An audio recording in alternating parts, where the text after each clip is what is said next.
I wanted to break down where everybody was sitting Okay. in the standings, and I wanted to explain. You see the two different bars? Yeah. I'll break it down for you. All right, so this is the Eastern Conference standings here. You can see how Boston's just way out in front. Mm-hmm. They're at 46. Cleveland's in second, kind of tied with Milwaukee. They just have less losses. So the East, it's easier to get ahead. There's clearly like a disparity between who's the top and who's the bottom. Can I stop you for a sec? Yeah. The Pistons and the Wizards are literally the same. Yeah, I know. That's but horrific. But the Pistons did that thing where they went on that gigantic losing streak. Okay. The Wizards just assembled an all-time meme team, and it's like Jordan Poole, who's supposed to be an all-star. He got it. paid so much money. He went there to be like their superstar. They've benched him recently. So that's what's happening with them. They have an excuse. The Pistons are just dog shit. All right, sorry, continue. You're good. So normally, the NBA just implemented a new play-in tournament a few years ago. So normally it was just the first seed through the 8th seed. Okay. At the end of the season, they make the playoffs, right? And it's seeded normally. But now they have it set up to where the 7 through 10 seed will play in what's a play-in tournament. So what'll happen is the 7th seed and the 8th seed play one game, and then the winner of that is the 7th seed now. Okay. And then the 9 seed and the 10 seed will play a game, and the winner of that has a chance to play the now 8th seed to see if they can make the playoffs. So then they'll play, and if that 8th seed loses again, they're out. And if that team wins 2 in a row, they're now the 8th seed. So I guess the objective was to make it more competitive towards the end because teams would just kind of give up. But if you have the opportunity still to make it, people play harder. Sure.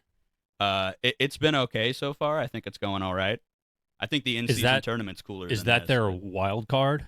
Essentially. Like hockey has the wild card? Yeah. And that's kind of what they're doing. Okay. But it's brand new, so they're not really, they just call it a play-in tournament. Sure. It's not really set. Players aren't really used to it yet.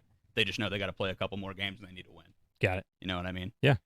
But if we scroll down farther, look how top-heavy the West is. So the Timberwolves, the Oklahoma City Thunder have the same record. And then Denver, the Clippers, New Orleans, and Phoenix are all right on top of each other. And then you see my Los Angeles Lakers barely holding on to that 10th play-in spot. Well, your beloved Lakers. My beloved Lakers at 31-28. Barely above 500. Mm-hmm. Paul, can you scroll back up to the Western or the Eastern Conference? So look at the 10th seed in the East being 26 and 32. Yeah. So it's just way harder to get out of the West. Got it. It's always going to be harder rough. to get out of the West. But see, last few seasons, the Lakers have been doing okay. They were in the play-in tournament last year, but they won the first game and just got to not have to worry about it. They play 82 games? They play 82 games. Oh, man. And then 9 wins and... Yeah, it's brutal. What are they at? I can't do math.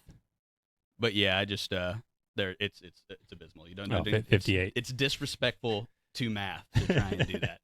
Honestly. I was actually looking for games played. I wasn't even trying to do math. That the games played isn't even on the screen. Yeah, they just want you to be able to add those two numbers together. Yeah. Public school. Also, Ray's fun fact of the day while I was looking stuff up. The Atlanta Hawks in their last 1,500 games have gone 750 and 750. Wow. That's 18 years of just being mediocre at basketball. 18 years of doing nothing but winning a game, losing a game, winning a game, losing a game. If I was a Hawks fan, I would rip all my hair out. I would have given up because honestly, I'd rather just lose. If I know that I can never make it. If you're gonna be bad, then you can do a rebuild or whatever you have to do. But if you just stay in that middle area, you can never get number 1 draft picks. Yeah. People aren't going to want to come there because you're not winning consistently enough. What can they do? You're just stuck in no man's land. Can ownership do anything? You just got to blow it up. Just get rid of all your good players. Blow it up. Yeah. You just got to blow it up and start over. Just make some good trades. Yeah, but they're not going to do that. It's the Hawks. They'll just. You say that like I know something about the Hawks. They'll just hold on to mediocrity until we all die. Like 18 years from now. The last time they were good was in like 2015. Yeah. When 4 of their 5 starters were all-stars. Okay. and they got absolutely destroyed by LeBron James in the playoffs. That was. That's Or what we'll happened mark to this them. day, 18 years from today. Oh my God. We'll look back at See their if they're stats. still 500. Yeah. Yeah. God, I hope.